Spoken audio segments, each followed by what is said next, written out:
Welcome, ladies and gentlemen, to the Visionary Podcast. I am your host, Tigra. Just kidding. It's actually me, Huber. And I have my co-host on, Daniel Meany, and my very special friend and guest, Billy DuBose. How's it going? Welcome, man. Glad to have you. You keep disappearing, Nick. We don't get the great satisfaction of the whole headpiece. There, I got it. Tonight, I'm wearing one of the props from the movie Godzilla Battle Royale. So one of the costumes I built, Zigra, who's a minor character antagonist in the movie. Daniel, you go ahead. Minor, man. You had a prominent role with Sakura there. Oh, thank you, buddy. But Daniel, you go ahead and ask first question. All right. So honestly, the big thing when you, of course, we always gotta get out the way. Your general background to it, and I know it was 8 years ago, but since he is wearing the headpiece, well, obviously, if you want to start with the Godzilla Battle Royale fan film. Well, to sum it all up the best and the fastest that I can, I mean, obviously, grew up as a Godzilla fan as a kid. I caught it on one of TNT's dinosaur marathons. I'd already seen King Kong, the original, and I'm like, oh, he fought King Kong? This is going to be good. And I saw it, and I was like pretty hooked from there. I had discovered G-Fest after a long while, and after feeling like I could never express my love to Godzilla without being scoffed at or people getting bored with me talking about it. I had started also liking fan films as far back as 2002 when I think his name was Sandy Cholera had made that epic fan film Batman Dead End, if you've never seen it. I have not personally, no. I've seen it either. Basically, it is Batman versus Predator and Alien, and it is professionally done. Sandy Cholera was one of the guys who worked under Stan Winston in his effects creature shop. And so he had access to some really high-tech Hollywood props there. And they went with the comic book Batman. And after I'd seen that, I was like, wow, people make fan films? Hell yeah. And then I had seen other fan films from then on, like Braxton Films' Freddy versus the Ghostbusters, which is hilarious. But the one fan film that really, really inspired me to not only want to make a fan film, but also make my own suit over there was Chris Hunty-Elchison's Godzilla X the Kaiju Killer. And when I'd seen that, I'd always been a fan of his works. When I'd seen that, I was like, you know what, if he can do it, I can do it. And it took me about a full damn year to make that suit with a lot of trial and error. It was inspired by Godzilla 2000, the Godzilla 74 version, and Final Wars. I always thought for years it was a mix of the Godzilla from Godzilla versus Gigan, the Destroyer Monster suit, and then a mix of Final Wars Godzilla with the spines. Thank you so much. I appreciate that. But I've had everybody and their grandma telling me it looks like Son of Godzilla. However, it definitely does have a bit of a Godzilla versus Gigan look to it now with how rusty it looks. The latex is all brittle now. I mean, if you were to touch it, it's like rock solid from not having moved it in years. Wow. Yeah. I remember the last time you got into the suit, and it was during like one of the costume parades a few years ago that they do at G-Fest. I remember last time I touched it, like it still, still felt like kind of smooth, how like liquid latex does. But yeah, it sounds like the costume's starting to get the like what they call it, the latex rot, I think is what they call it. Yeah, like if you don't move it after a while, or if you had to like taken some of those suits like they did at Toho and you jumped them in the water. Oh man, say goodbye to that suit after a while. I started with carpet foam, and that didn't quite work. So then I glued actual foam, the stuff I was supposed to use over the carpet foam. But the carpet foam actually did act as a good solid base for the foam in a way. And then at first I'd spray painted the damn thing. That didn't work. So, oh, great. Now I got to research a little more, and then it was like, oh wait, I gotta mix latex with paint. I should have done that. But before you do that, somebody else, I can't remember who, but I remember that this person had made a Gabra suit for G-Fest, and he explained that he actually glued cotton sheeting over the foam and then painted the latex over the cotton sheeting. And what that does is actually creates a very strong hold, as opposed to just painting latex on top of foam, which after a while that could easily rip. I was going to say the Gabbara suit. Actually, I do remember seeing that, and I had no idea that it was a cotton cloth they used to make that. It's funny that you mentioned your story with this other guy's suit that you saw, and then you got inspired to make your own. Because when I saw you making your costumes, that's how this happened, and I was trying to figure out, okay, like, let's see, how did he do it? He used liquid latex. Well, crap, I can't get liquid latex because it's above my budget, so I'm gonna go make a Zigra head out of cardboard, and then to smooth it out, I'm going to use wall cement.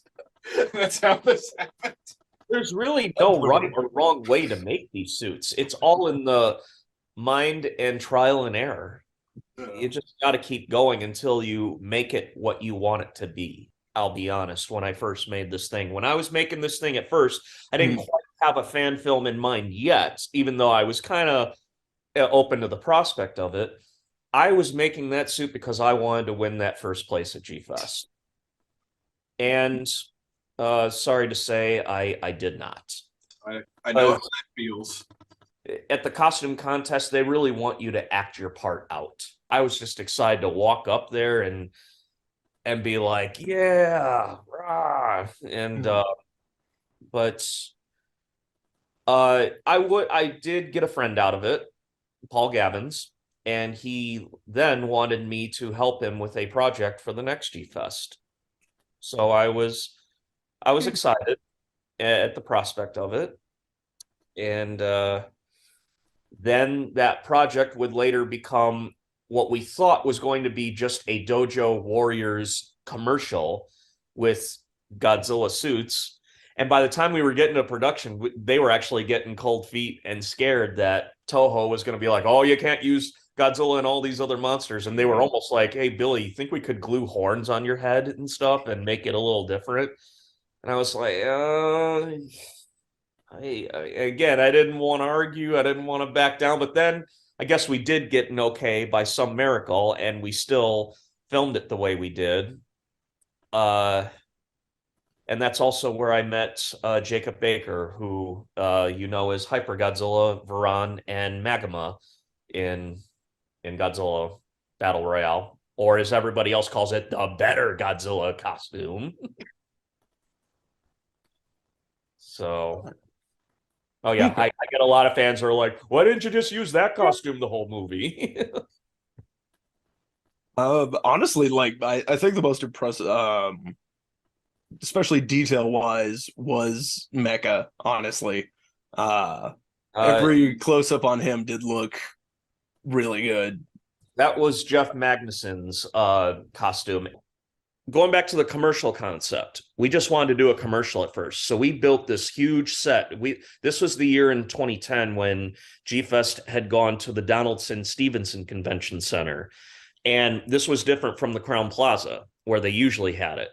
And we had a way bigger hall. We were granted access to almost everything. We set all these cardboard buildings up. I made a few myself, but because they wanted just the commercial. And we shot a bunch of stuff, and it was a goofy looking commercial. But then I looked at the footage. I had shot some footage. They had shot some footage. And then I started playing around with a program called Vision Lab Studios, or by FX Home, way back in the day. It's now known as Hit Film, if you've heard of it. Yes. But I learned how to use it. There were some cool lightsaber effect presets that it had, lightning preset effects that it had, and I was just playing around. I didn't even really know what I was doing, but I was having fun with it. And then I threw together a few effect shots, and I showed them to Paul Gabbins, and he was kind of like, oh, this is cool. And then I started editing what film clips I had into a sequence, and then I asked if I could have his permission to have some of his clips and whatever other clips I could have had to make like a battle sequence. And I was very lucky that they said yes. JD Lees from G Fest was also involved. He was playing G Fantas in the video here. And I had also made a Hydra and a Ebra costume at this point. So I had 3 of my suits. Jacob Baker had his Hyper Godzilla suit. Paul Gavins had a Mothra prop, and Chris Bioa, who you might have seen his really awesome Fusion Godzilla, the 1G Fest. I don't know if you ever saw photos of it, but it's amazing. He had a Anguirus and a Gigan suit. He didn't bring the Gigan suit yet, but he had the Anguirus suit there. And JD Lees had the G Fantas suit. So we have all this footage with all these suits. And I kind of formulate this really cool editorial sequence. I had Final Cut Express at the time too. So I was playing around with that. And I show a very rough cut to both JD and I showed it to Paul, and I think he showed it later to JD. And Paul was blown away. He was like, whoa, we got something here. And then I asked JD, like, any chance we might be able to play this at some point? Maybe at the Pickwick if we can. And luckily enough, he actually did. He played it. What film did he play it before? I think it was Gamera 2. Or it was either Gamera 2 or Ultraman the Next. They played it right before. And I think Shinji Higuchi might have actually been in the audience, if I'm not mistaken. And man, the crowd went nuts for it right before the film. And there was a funny moment, like when I edited it to where my suit morphed into Jacob's suit. So it would get a really pop pop and people would finally see him. And then we had a funny bit because we did have a Zilla hand puppet. When him and G Fantas are fighting, the Zilla hand puppet roars, and then they just blow him away into this Tokyo Tower board. That's the 98 Godzilla. Yeah, 98 Godzilla. Named it Zilla. Yeah. I remember I'd forget if it was like Toho directly or one of the other production companies that like bought the rights to that specific depiction, redubbing it Zilla and then having Godzilla kill it in a movie. Well, that was Toho, I believe. That was Toho. That was amazing. Although I do get a lot of hate, like, why did you kill Zilla? Look, nothing because it was a lot of fish. Nothing against people who love Zilla. I get it, but I'm allowed to not be a fan. It was one of those things of like, if you were completely removed from the Godzilla fandom, from the MonsterVerse that Toho had been creating, you really wouldn't have known. Truly, it would have just been a weird, basically just a weird dinosaur movie to it. And honestly, the weirdest adaptation thing that they did, at least from like my point of view, was the fact that they got rid of the more, I don't know, like Zilla doesn't actually have any powers, so to speak. It is literally just large lizard. It doesn't have like a breath attack. It doesn't, radiate radiation that'll melt cars if it's high enough. I would have been fine if they called the damn thing Beast from 20,000 Fathoms, because it almost matched that a tad bit more than Godzilla. But I know I'm wrong there, but you get what I'm saying. If they had called it anything else other than Godzilla, it might have been a halfway enjoyable film. I was going to add, he does have like a radiation poisoning thing, because the survivor of the boat that he first attacks in the scene, when the French guys go up to him, they have their Geiger counter and it goes off, and he's got radiation poisoning. But weirdly enough, Nick later in the movie, when he's standing right in front of Godzilla, doesn't get it. So I feel like they dropped it halfway into the movie or something. I guess radiation doesn't hurt you if you gave him fish prior. I don't know. We're never going to let that go. It's that one line from that movie. I guess that's a cinema sin. Ding! Oh, but, and one of the things I really wanted to mention about the Godzilla Battle Royale movie. So I am a later Godzilla fan. I was basically like I'm adjacent to a lot of stuff. It's like I had friends who were in every level of fandom. I had a couple of friends who were always going back and forth with the Toho productions and stuff, and that's how I caught a couple of them through childhood and stuff. But watching just the Legends stuff specifically, and then watching Godzilla Battle Royale kind of feels like I've been in like the kiddie pool of the MonsterVerse, and somebody just like pulls me over and goes, there's like an ocean over here, bro, with like way more monsters and stuff.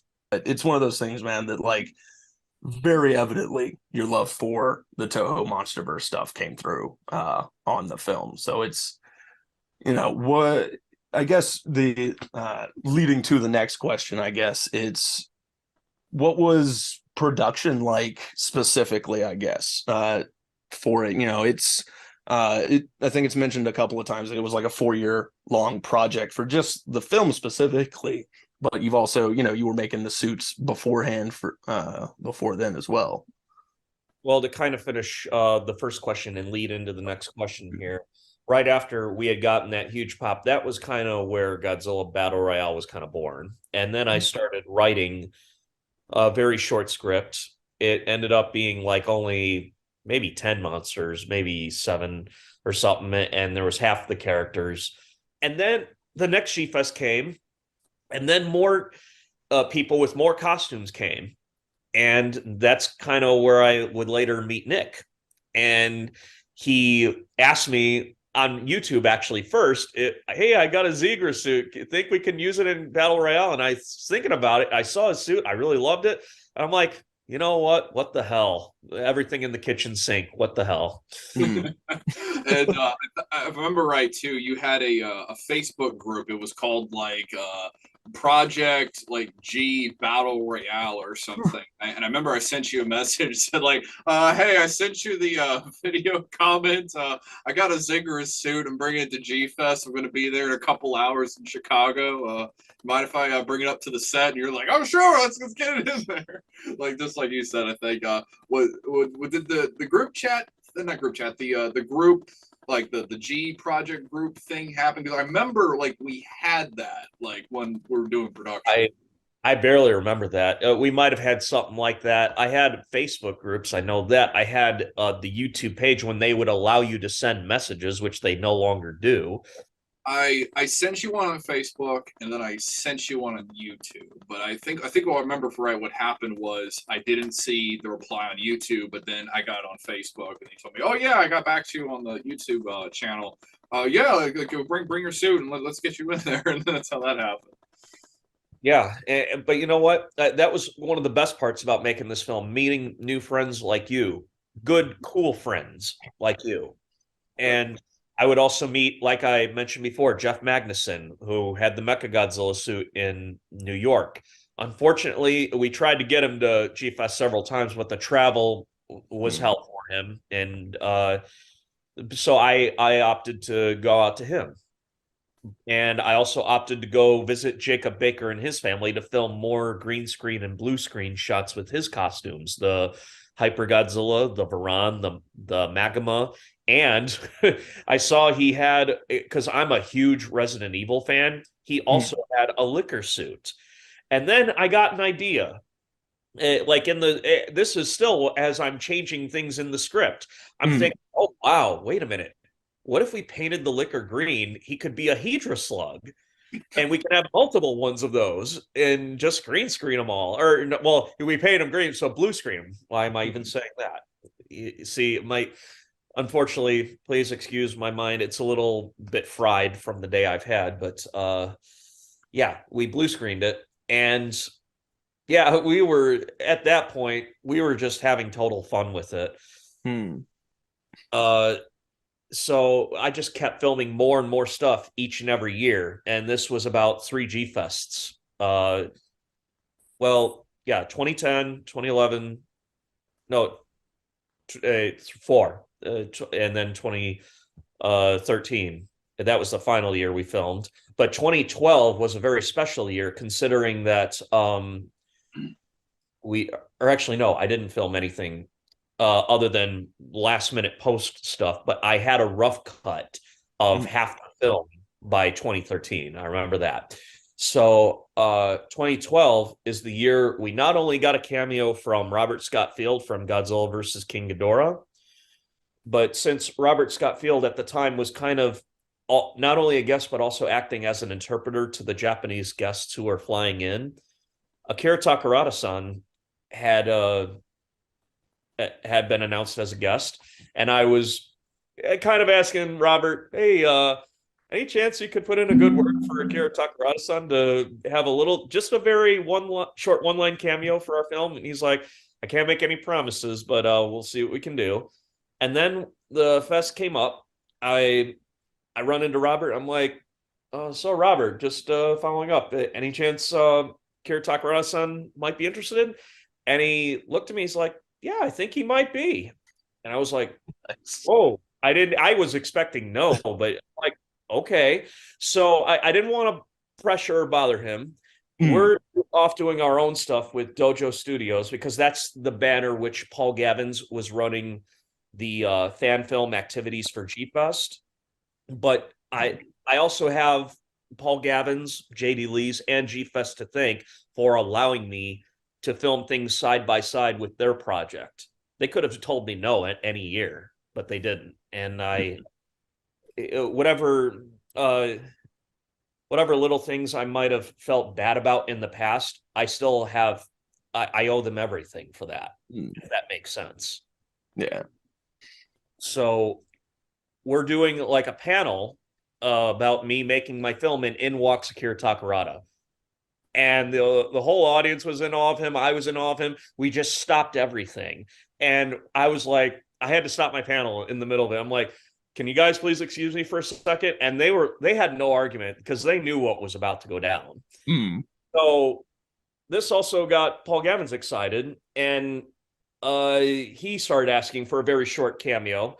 And we also got the actor, and please, apologies for not remembering the name here, but Ben Fariu, Ultraman. He was there too, and they asked both him and Akira Takarada to do this little sit-down thing where they're being interviewed about a new Mecha G Fantas project, and they were just told, just be like, no, boo, no, don't do it, because it's not going to work. Because part of their film project, Mecha G Fantas, backfires.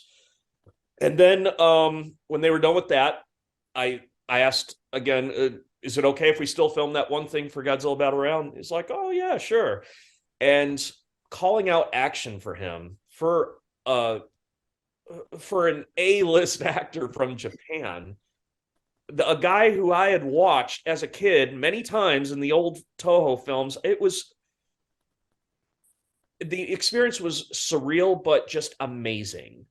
I'll never forget having shots of hot sake with him at Anime Boston. That was amazing. I couldn't even keep up with him.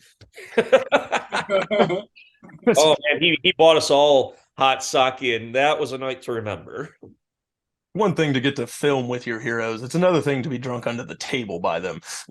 Production, it was stressful a lot of times, and Yeah. but I would always try to hide it and just keep on going.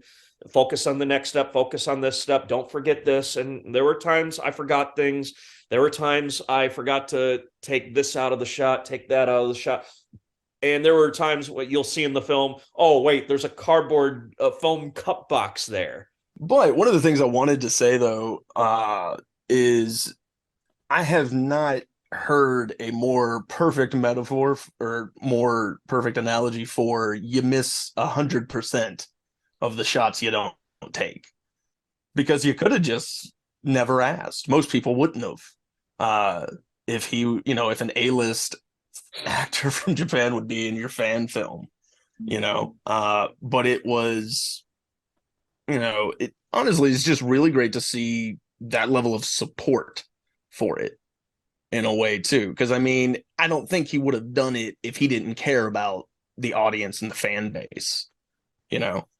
Well, Akira Takarada was one of those guys. He loved every single one of his fans. He made as much time as he could for every one of his fans. He never wanted to see any fans walk away unhappy. Yeah. I'll tell you that much about him. He was a great man.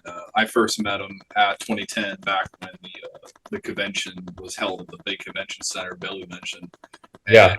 you know, it was a one-time experience at first time, and then I saw him the next year he came, and then I saw him the last year he came, which was incredible. Well, that's a story for another day what happened there, but he was a phenomenal man. And the thing is, he would wake up every morning and go like, "Oh, good morning!" Like he'd walk around and give people a hug, shake her hand. He was never a guy who would just like stay behind a table and do autographs. He loved to walk around and meet his fans. He was a fantastic guy. So let me ask you this for of course as you said, the day-to-day production is stuff stressful for it. It's were you kind of like just filming in your spare time for it? Did you get kind of like stints where it was kind of all you got to just focus on it? Or was it more of, did you end up kind of just having to piecemeal it as you got the players and stuff for it? It was really all the above. Yeah. And you also have to keep in mind, I did not crowdfund one penny for this film. There were times I had to ease back a little bit, focus on life, and then come back to it when I could. Everybody hated my acting, and especially my acting. And you also, here's the embarrassing thing. I graduated with an acting degree in Elmer's College. Mm-hmm. So to hear that is like the greatest insult ever, considering I graduated college with acting, and I'll admit there's points when I watch it. Yeah, I hate to agree with it, but because the thing I like about Razor Shark when I go back and watch it is like he's fun. He's not all like dead serious all the time. Like he has like more of a personality going on. Like for example, something I always love is when you fight the Hedora Lickers and you got this like confident smile on your face, like let's go. You're not in utter shock of these things that just fell off Hedora and came alive. You're like, oh yeah, let's go. Come on, I'm ready. I was trained to do this.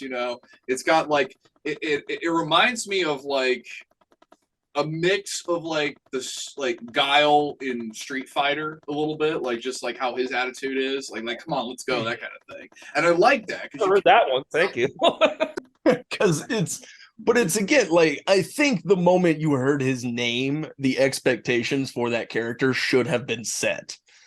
And I don't know if you notice on the Commander's patch, she's wearing a Top Gun patch. Oh, I never got that till now. Oh, I'm a huge Top Gun fan, and I was thinking, oh wow, should I consider naming my character Matt Kazansky after Iceman's son? Because I was such a fan of Iceman in that film. But then it's kind of funny I mentioned that because I almost feel like Razor Shark is trying too hard to be Maverick in some ways. One of the things I did want to ask before we get off production stuff, where did you like film those offices and stuff? Those offices were all filmed at my work, National Lift Truck. Okay, so it was just kind of like side rooms. The offices, the warehouse where we're stepping down to look at the X-Rider, and yes, the X-Rider was a toy. Because I get it's called model work, man. Everyone uses it in Hollywood. Well, it was a toy. It wasn't a G.I. Joe toy. It was one of those off-brand toys that make the big jets. I think it might have been from Sam's Club or something. It came from Paul Gavin's. And then we modified it a little bit. I tried to make it like the Super X2 from Godzilla vs. Biollante with the reflection mirror. Because I really loved that aspect from that film. Yeah. I just felt like it needed to be brought back. I always nicknamed it the Super X4 during production because it had like pieces. Oh yeah. Sorry, I forgot about that. Yeah, thank you. During production, I call it the Super X4 because it had the fire mirror, it had the missiles from like Super X3, it had the slim body. Yeah. Some people even said it reminded them of the Griffin from Megaguirus. I could see it a little bit. Yeah, the Griffin units. I could see it definitely has a little bit of it. Like it kind of had like the hovercraft thing going on with the back engine, sort of. Yeah. Where you're filming for it, and this is not a criticism for it. It is more of a observation that I'm kind of like, perhaps just hit me with it. no, it's more of a thing of like, I don't know if it exists, and now I need to go find it if it does. When your office characters, specifically for like the military office where they're running mecha and everything, were on his computer. And it was something like he was saying it was like some kind of readout from Mecha that he was supposed to be looking at, but it was like his Windows background. You could see his like the little desktop icons and stuff. And I'm like, I really wonder if there is a website out there that is just like animated random bar graphs and pie charts that are just like fluctuating, so that for indie films, kind of like if you were having like I think there's one for like the Matrix code, that is just a page. It'll make your screen look like the Matrix code to it. And so I'm kind of like, is there one that's just got like a bunch of pre-rendered animation stuff that look like data feeds that you could put? I mean, there could be. You might want to check Adobe Suites with their preset already made stuff. You might be able to find something there. Just because that pulled me out a little bit, because I was just like, did he just close Bejeweled or something? What was he doing when he was supposed to be working? No, when I looked over to him. But it, in just mild humorous thought that I was kind of like, maybe we need to find out if this website exists or not, for our indie film friends. And something I'd love to, just because you've kind of we'll be a little serious, just because you've mentioned it a few times, that there was a lot of I guess you could say just personal hurdles that you were still working over as a director, filmmaker, co-creator, with trying to work with other people and stuff. And there is for me personally, like I've met a lot of people who are learning the ropes of all of that and had to work within groups, a number of under directors who, either didn't really know what they're doing, didn't really have a plan, whatever it was for it. And one of the things that I just wanted to say for that is, as far as I'm aware, wasn't that pretty much like your first feature-length film? It is a 90-minute film, 92 minutes. Yeah, and it is. Are you going to take another stab at a Godzilla suit? Do you want to go back? Would you want to go back to the drawing board and see what you could improve on it with, to go from there? Or, what kind of film stuff you're looking at for the future? It took a lot out of me. The film, it required a lot of sacrifice and a lot of prices out of my being, and I paid them. I paid dearly for them. But that's not to say that I am regretful for what I'd done. I was so excited when that film finally got finished. I was happy. The best way to put it, when I had finally finished the film and I finally exported it and I had finally posted it on YouTube, I had finally shown it at the Pickwick Theater, which Nick just recently informed me is going to be closing in January. Yeah, unfortunately, that was like our hallmark theater. Like all the big movies showed there, including the first theatrical premiere for Battle Royale was shown there. Yeah, but what was great about that was all these people started coming up saying like, this is the fan film that kind of finally broke that chain of like the cheap 3D ones that are just like all CGI that people use from like video game models, and then the figures. Because for the longest period, like while this movie was in production, a lot of fan films were done just using the Bandai toys and with like sound effects and stuff. And I'm not crapping on those, not saying like they were good, but but like this movie was like the first one that did that thing. They did like all the suits and it had the special effects, like actors. Godzilla X the Kaiju Killer used suits before me.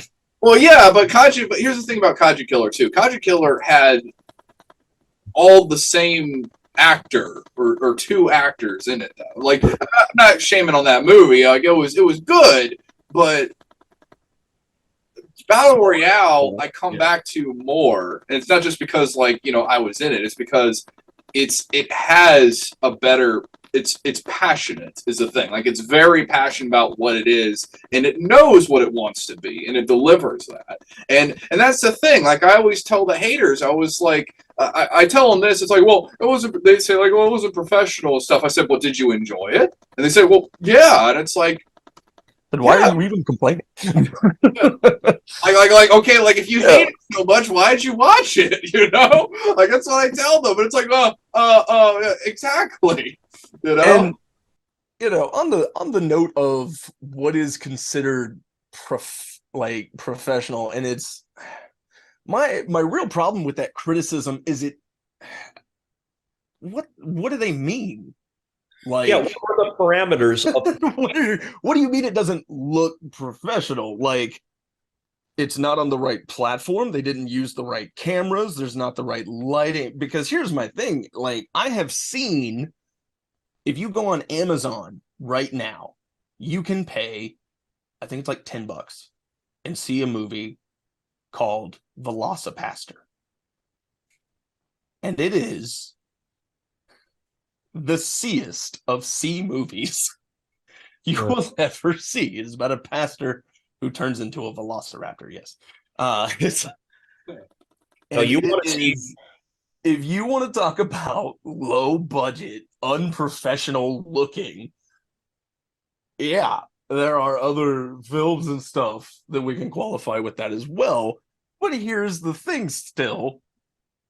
It's like an hour and a half long. It's a full feature length. It has a full cast, full crew, just like yours.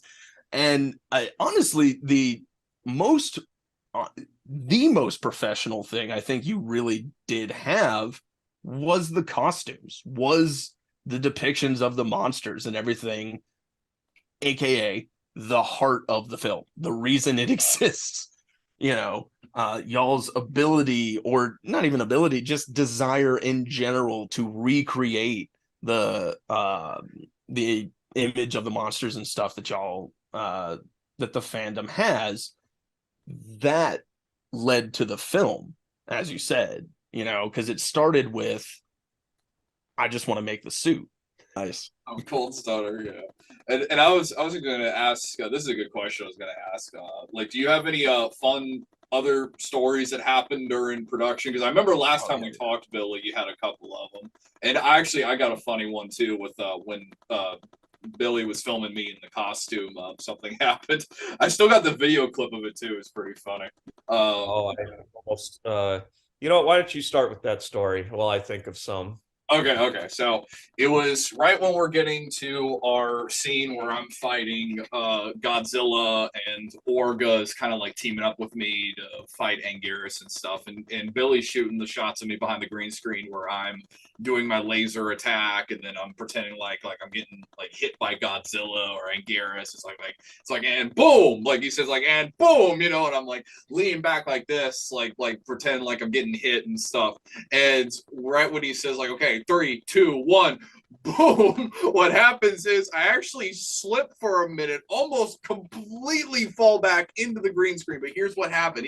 My tail saved me from it. Like my tail on the back of my costume like bounced me back. And Billy says, oh wow, that was really realistic. And you hear him on the video, and it doesn't look like anything really happened to me in that scene, like on the video where you see it, but you kind of see me lose my balance for a second, and it looks really good.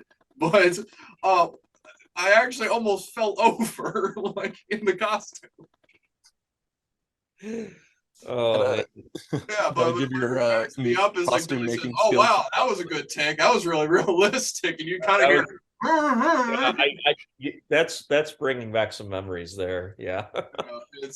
I don't think Billy heard me when he was shooting it right after I regained my balance in that split second. And he said, like, oh wow, that was really realistic. You just kind of hear from off a distance. But I said, yeah, no shit, no shit was realistic. I almost fell over.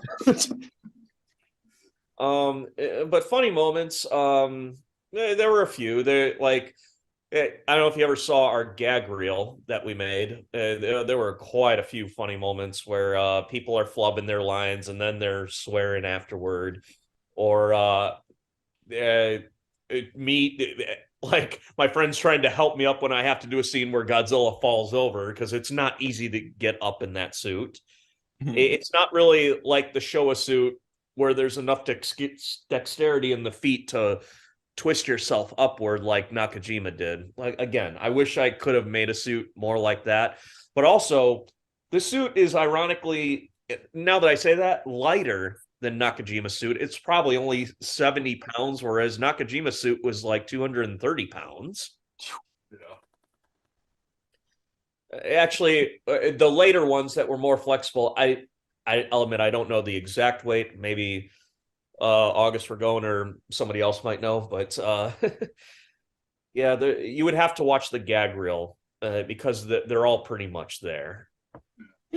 One might, I'm sorry, I can't think of a specific one, but was there a part that you thought looked funny that required a backstory? There was, okay, it was a couple of nights ago, and we were talking about Queen Zacius, who becomes like Queen.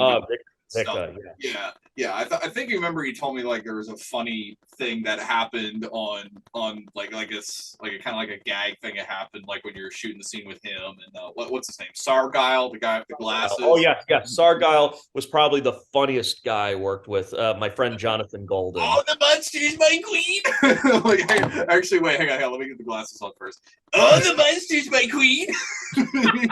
Oh man, that was good. That was good. I gotta say that guy like, delivered. All of them.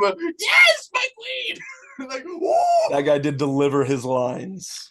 There were some times where he would give certain lines, like the one where he's like, "Woo, I'm trying, my queen," and I lost myself. I was fighting so hard not to laugh, but at the very end, when he stopped screaming, I was laughing maniacally, and he's looking at me. He's like, "That's the one?" I'm like, "Yeah."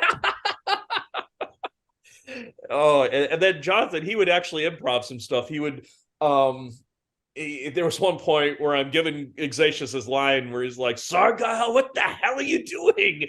And he just has fun with it. He's like, "You know what?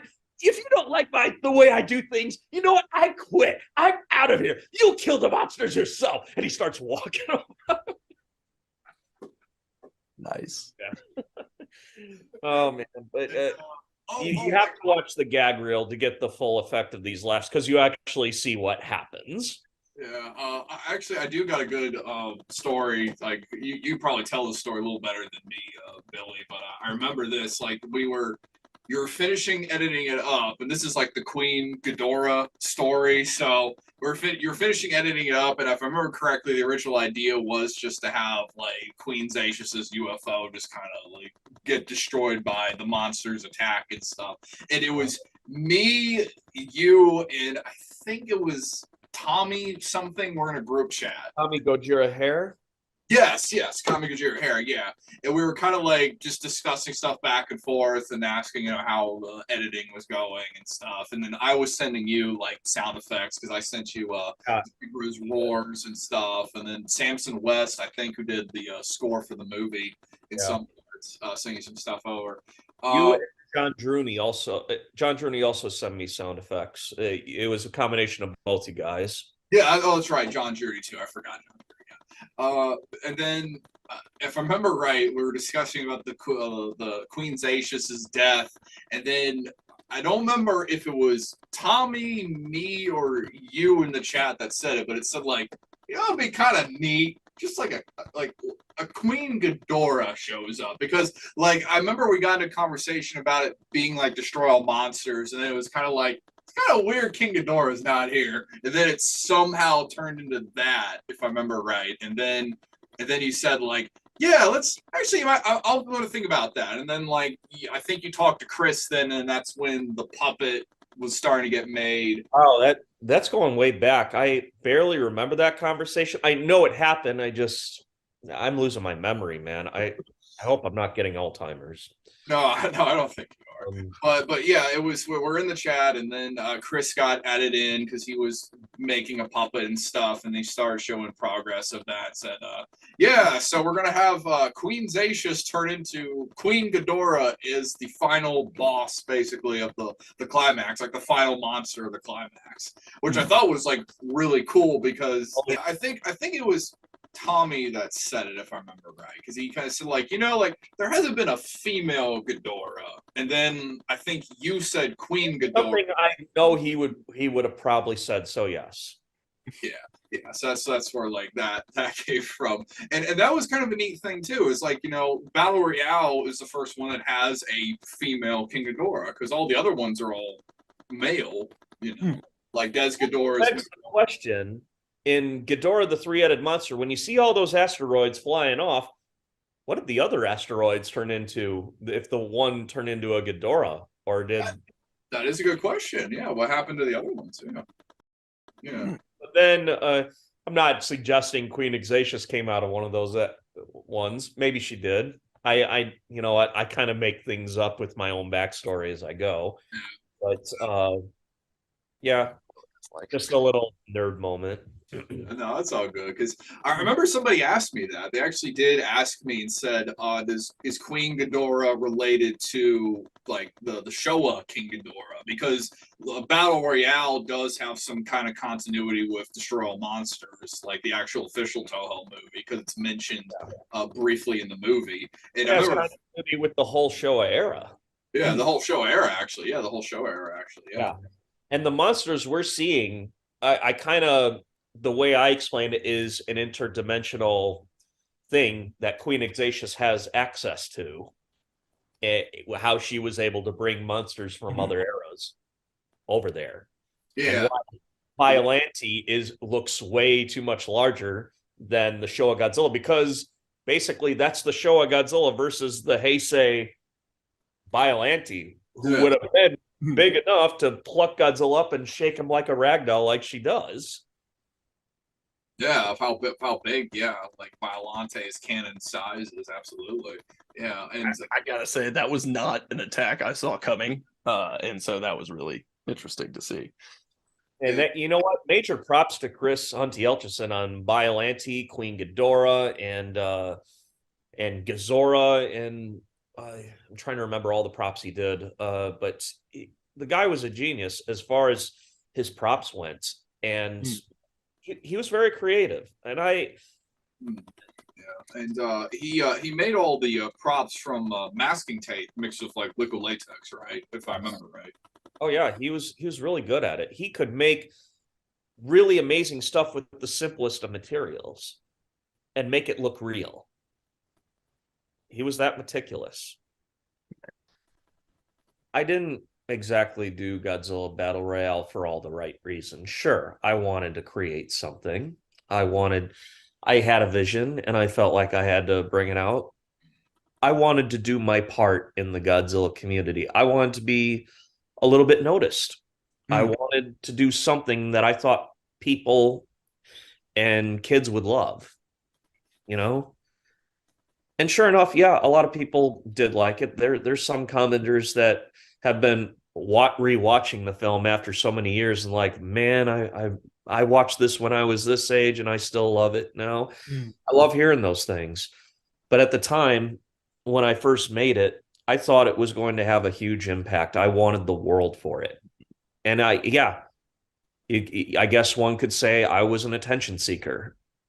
And I'm sorry if wanting praise and validation for something like that is a crime, but that was one of the reasons I did it.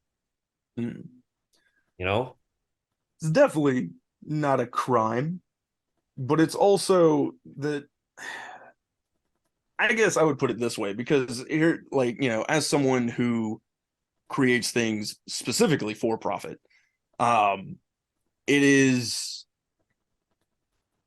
we all like everyone wants it to be noticed because otherwise, what's the point in making it? You want people to watch it. You want people to enjoy it, of course. And going from there, it is, I don't know. It's not that it's, it's not a crime to want recognition for your artwork. Nick's been in several contests, one of which I got to attend, where didn't you get 2 silver against your contemporaries for it? I got two silver. And then, and like you ended up presenting again at an even bigger thing post that, didn't you? Or were you one of the ones who went?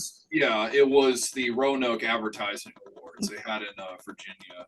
I took the gold award for best publication design, but my other classmates took like 3 or 4 gold ones. So that was but my point is that when we release an art thing, regardless of our expectations, the result is probably going to be different. Yeah. And it'll go either way very easily. But I would ask this, with the feeling to as you said, kind of confess to that. Let me ask you this. Do you feel like that affected how you made the movie at some parts, or maybe on how quickly you rushed through certain things? It did. Mm. It made me overzealous. Mm. And it made me crave more for it, but expect a lot to be done for so little effort. Mm. And I guess although I'm not going to sit here and say I didn't put effort into it, because my own father knows I had to pull all-nighters, sometimes on work nights even, to finish some of those effect shots, all on my own. I didn't have help. I didn't have a lot of help. I had maybe 2 effect shots where I got help from. One when Queen Ghidorah transforms. Somebody else did help me with that shot. That wasn't me. And that's probably one of the only shots ever FX-wise anybody likes, because that's another criticism I get. Everybody rips and shits on my effects work. They all claim it's fake. Oh, it looks cheesy. It looks bad. The fire looks bad. The lightning looks bad. And it just, that hurts me the worst, because I know the amount of hours and days. I even had to take time off of work to finish the film in time for the 60th anniversary, because I was on a crunch there. But apparently it wasn't the effort people wanted to see. They'll give me an A for an effort, but they won't like what I did still. And that's one of the worst things I ever hear is A for effort, but not good enough. Here's my thing. When I'm watching an indie film, in general, there is an understanding that it was small crew. Yeah. Like it was a small crew. It probably had a small budget, a small crew, a small timetable, worked within limited windows of access to stuff. The only reason I was able to produce anything remotely good looking for video in the time that I did was because the whole way through college, I was buying pieces of equipment.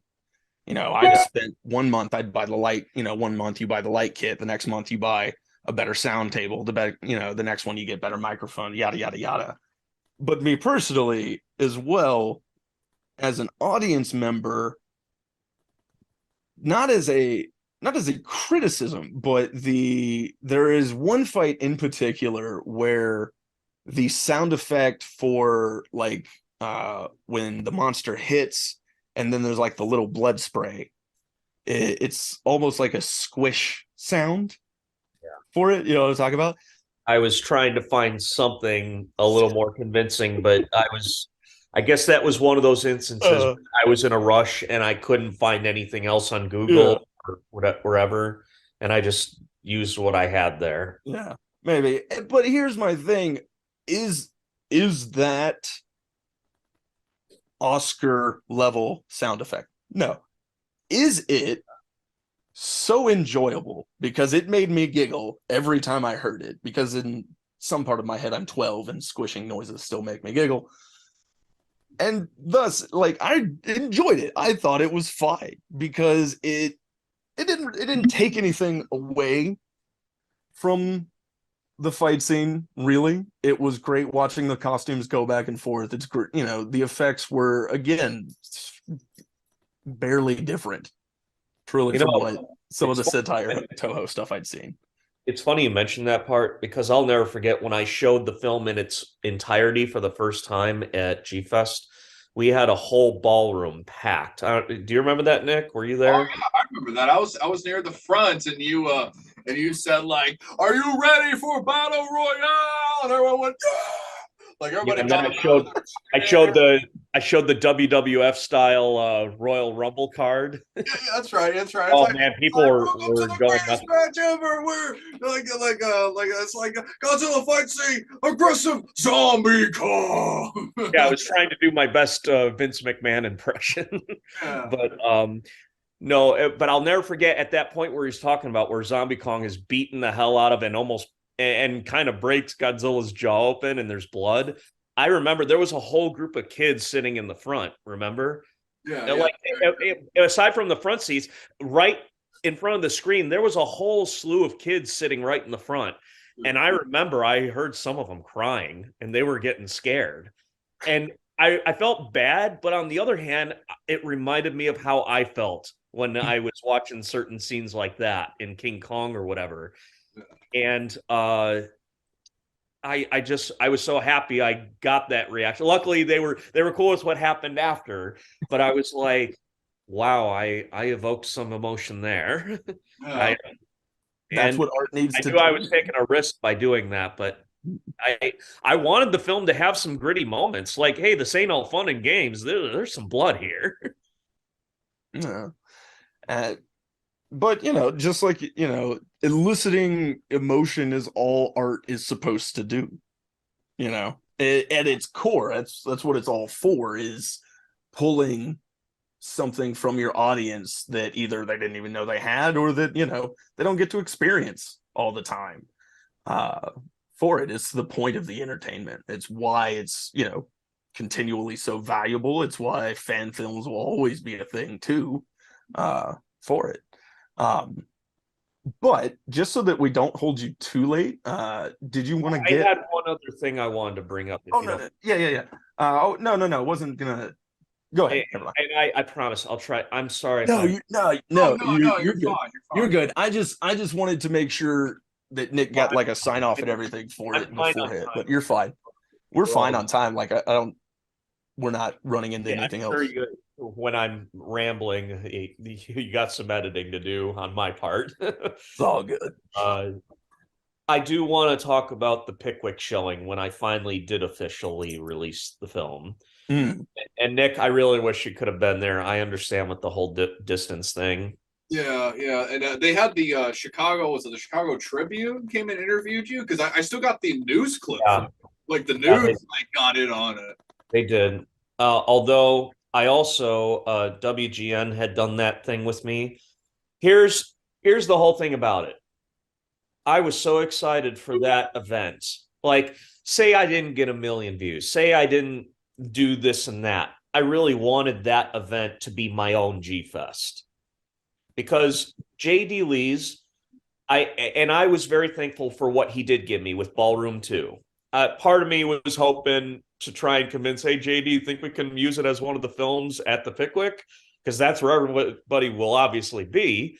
And for a free, can we do it as a free show? I'll even put up the rental fee if you want. I was offering all these things. And he was just like, I appreciate that, but we're trying to stay under the radar with Toho, blah, blah, blah. Yeah. I get it. I was outvoted there. I didn't want to beg for something. I'm sorry. One thing I wanted to add though, real quick, was didn't a Godzilla magazine in Japan like have an article that had your movie? That was Aiga Hi-Ho. They had a very small little bit about me, and I'm wondering if I'm not saying, I don't know if he did or not. I'm not quoting anything, but I have to wonder if Norman England had something to do with that. If he didn't, I'm sorry, Norman, if I'm jumping to conclusions, but I just wondered what happened there, because I am friends with Norman, but I don't know if he had something to do with it or not. But if he did, thank you. But yeah, I could not believe that a Japanese magazine actually had a small little article. But then I was kind of like, oh shit, Toho's gonna do something about me now. It is the story where the phone call happened at the Pickwick, right? Oh, I'm getting there. I'm getting there. Here it goes. Yeah. I was so excited for that event. I wanted that event to be my G Fest because I understood with the whole scare thing about Toho. And I knew I was taking a risk myself by doing it. But I had brought the idea to the owner of the Pickwick, Dino was his name. And I tried to are you guys still with me? Yeah, we're still. Oh, sorry, the video froze there. Oh. So he gave me some prices and some options, and I went with a Thursday night. The weekends he couldn't do because that's when the business is there. Yeah. So I tried to get as close to the weekend as I could a Thursday. And I tried to put it on at like 8:00. And it's an hour and a half film. Okay, they get out at 9:30. They'll have enough time to get home. It won't be too late, hopefully. And I wanted as many of my cast who live near me could be there. Yeah. And I even got an okay from the city township to do a donation. I went through all the proper channels. I got some nice prizes to get some donations going for the Japanese earthquake fund. I set it all up legit. Nice. And then right before it came time to showtime, sorry, I gotta mention the Tribune. The Tribune I had contacted the Tribune to let them know about what I had done, just in case they were interested, and they actually did get back to me, and they wanted me to come in the studio with my suit, and they asked me a bunch of questions. I brought the suit in. It was amazing. And then also WGN showed some interest, and they wanted to come to my house and shoot right before the premiere. Well, Jacob was at my house too. And we had shot this quick little thing in my garage, and it was pretty awesome. And they edited it really nice. It's on YouTube. Yeah. And yeah. And then and then we come up to showtime, and then I'm nervous. My family couldn't help me with things because they were all doing things. It was just me and Jacob. And then I got people who were in the film who were canceling last minute, and they were like, oh, I'm so sorry, I can't make it for this and that reason. Have a good time though. And I was starting to really feel down about it then. Okay. So we're getting to showtime. I'm nervous as hell. I'm running around like a chicken with my head cut off in a suit and a tie that I rented, but I'm sweating in the damn thing because nobody will help me but Jacob, God bless his soul, because, he was there as my guest and I wanted to show him a good time, and he's the only one who could help me. And then Dino calls me up into his office and he's like, so, Billy, I actually got a call. And I'm thinking, oh my God, Toho. And he's like, yeah, I think I got a call from Toho, but don't worry, everything's still on, but I thought you'd want to know. I got a call from these people from Seattle, with a Seattle area code, but I'm thinking, wait, aren't there lawyers based in California? Maybe they do have lawyers in Seattle. I don't know. I don't know the exact practice of who represents them in America, but they were like, so are they charging for this event? And Dino said no, because I wasn't charging a damn thing. It was a free show. And they were like, okay then. And they hung up. They didn't say anything. That's all they cared about. So Dino was perplexed as to why, because he thought the same thing. It might be Toho. I'll never know. Whether it was them or some guy who was just asking a random question with a cell phone with from Washington. Well, I'll never know. I can't prove it. But then the show comes. Guess how many people showed up to a 1,700 seat theater? You want to take a guess? Not really. Oh, What? How many? 200. 200. Now I'll get a lot of fans here who are thinking, well, you should be damn thankful for those 200.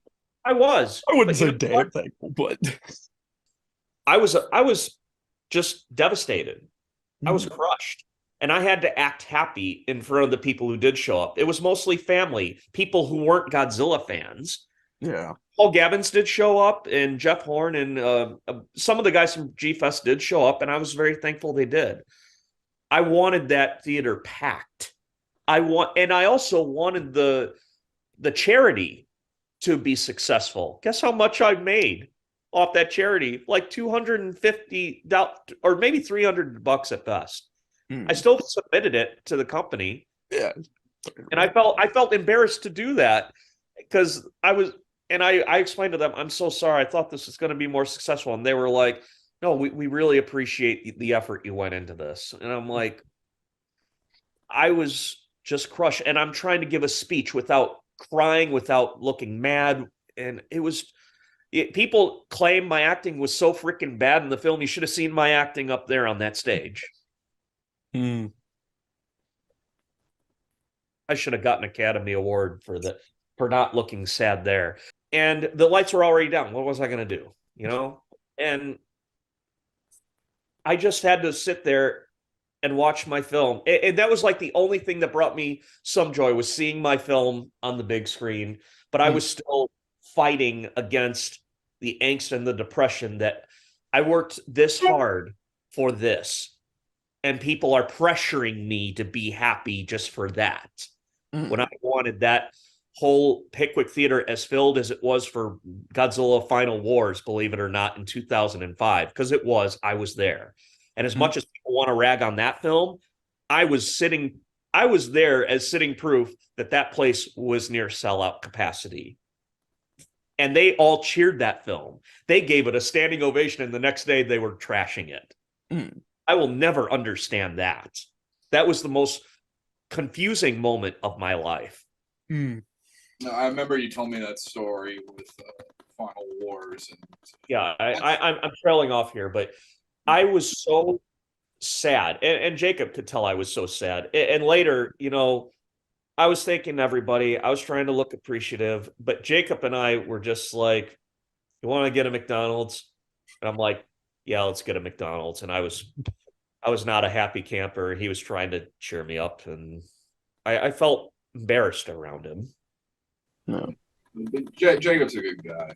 No, he is. And I wanted, not just for me, I wanted him to have a grand standing ovation. I wanted him to, I'll say this. One of the greatest memories I have working on the film, you want to hear a great freaking memory? Yeah. When I was filming his scenes at his place, his workshop in Arkansas.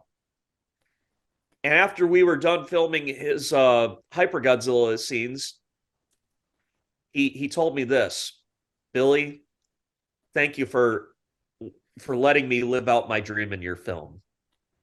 I'll never forget that. I'll never forget how that felt."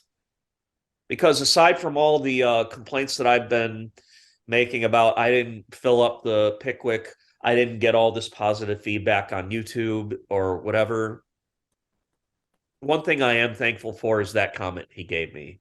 Because that, if anything else, that was probably the greatest moment in that film, aside from working with Akira Takarada.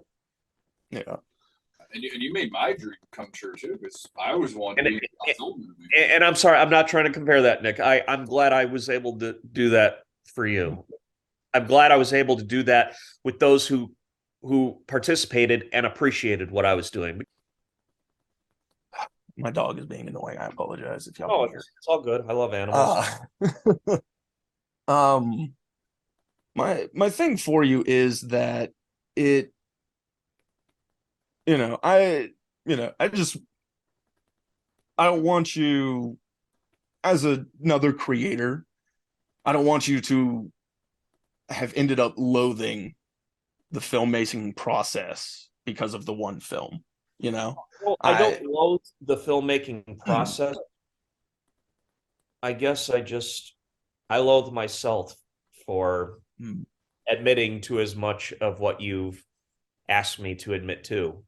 Because you know what? I'm not perfect. I knew my film was not perfect, but I loved it to the point where I wanted everything for it. yeah.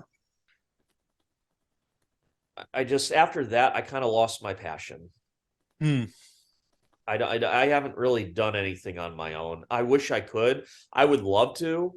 I might help out in little tiny background roles with friends who might need this or that if I can help them. I'm not saying I'm going to be able to help everybody, you know, Yeah. because if I help one person, then this person wants me to help them, and then that person wants me to help them, and I want to help, but I have a life too, you Yeah. know, and but you know what? In saying that, I guess I don't have much of a life because I haven't really been doing anything other than work. And you asked, would I ever want to make another suit again? I wish I had the motivation to do it again, but you know what? I just have all those bad memories from Godzilla Battle Royale, Yeah. and they keep me from wanting to do it. Hmm. They're like, it's as if I've learned from those mistakes to never want to do it again. Because there were times where I did feel happy making it, but there were also times even making it where I was just very stressed. I was very, what do I do? Well, then, like, as because again, our whole podcast focus is, of course, to deal with the reality of creation in what we do. And this is, you are not, it does just, sometimes they go, it sours, like we said. And it's, And I'm sorry if this wasn't what you were expecting to hear out of me, but given uh, No. years since I worked on the thing, hmm. I It seems like it's been a while since you went back and kind of revisited. I can kind of tell we're kind of opening up some old stuff for you. Um, yeah, it just Good. And I'm still dealing with it. I'm still accepting a lot of things, even though I don't want to accept them. You asked me yourself, do you think my expectations were high? I know I'm gonna probably lose a lot of fans in saying that, yeah, I expected a lot out of it. mm, I'm But and I'm like, sorry if that's so wrong to expect out of something that you put a lot of time in and love, but until you've come as far as me, no YouTube critic is ever going to understand that. mm. and the thing I Sorry, was we're gonna say no, it's fine. The thing I was going to say is that it is like your passion project, your child. Like really, like for like any like thing from like a little comic or like a film or a fan film and stuff, especially when it's you're putting everything you got, like your heart and soul into it. Like that is your like a piece of you that's going in through that. Yeah, And to me, I don't think it is unreasonable to expect like like I want the best outcome for this because this is because like it's like you're holding yourself to a high standard of putting all this drive into this, and you want to get some sort of feedback back about it. It's like that this mountain that I climbed like was worth it, like that's the thing, and that's how we all feel. That's human. I think Yeah. it's human nature for us, like to want that because we invest so much into like our works, and again, it's like I said, like a piece of your soul almost goes into it, really. And I definitely feel that, like with what we just discussed all through this, and here's something that's really good about our discussion too, which is that there's tons of reviews and stuff, sure, for the movie, and some really good, and then some of them are like really, like harsh on the critics and stuff. But there's never been anything where the director himself has come out and said, like, this is how I feel about this thing, and this is what I went through to do it. And I think this is a good thing because this kind of changes the whole perspective around, because they're getting the raw, actual reality of what you went through to make this, both the good and the bad of it. And I think that actually changes perspective a little bit, actually, in the better way too, because they could figure out, like, okay, this is how it is if I was in this man's shoes doing this movie. This is the work you have to go through. These are the struggles, relationships, pushing and pulling you have to go through. And sometimes, like, even when you put everything you got into it, like, you don't sometimes get the result that you expect that's going to happen. But if anything, if I want future filmmakers to take anything out of this, as much as you may want people to notice your product, and that's okay, if you want that, just understand in the end, you got to do it for you. I don't care how many likes you draw, how many attendance you draw, how many views you get, how much hate you get. If you don't do it for you, you're not doing it for the right reasons. And you need to go back to the drawing board until you find a good reason for you that you should make whatever film you're going to make. You can't listen to critics tell you it should be this way, it should be that way. You got to surround yourself with people who support you, not critique you throughout the creation process. I mean, constructive criticism, if they really do feel that there's something you're missing, I mean, there's ways to communicate it. And with different people, it works differently. But, I've carried a lot with me, and I have a problem letting go. There's no mystery to that. You really have to know who you are, and you have to just ask yourself, what do you want out of this project? And that's my story. We still recommend, if you haven't seen the Godzilla Battle Royale film, go check it out. It's a good way to spend an hour and a half on your back porch. It's fantastic, fun movie, and it's great for all ages. And not to mention, Zigra over here commands you to do it, because Zigra is your master now. Well, guys, thank you so much for having me. It's been an honor. I hope you enjoyed it. I wish GBR could have been better than what it was, but I did what I could. And that life is life. That's that. Yeah, man. Again, thank you for coming on with us. We've greatly enjoyed having you. And yeah, Zigra commands watch the film. Yeah, thank you for coming on, Billy. And one thing I was going to say is, the other thing too is, like, it's hard trying not to be, your own worst critic on your projects and stuff. But the important thing is to always remember, like, is your investment that you put into it makes a difference with your life. It really does. And you learn a lot from it, like the experience of sometimes it's not the destination that's important, but it's the journey. Yeah, hit it right on the nail there. And I should have embraced that more, because there are aspects of that journey I really miss, and some of it I've even forgotten that you had to remind me of. So, yeah, focus more on the journey than the destination, because you might just have a better destination if you focus more in the journey. Well, that is the podcast, and we'll be signing off.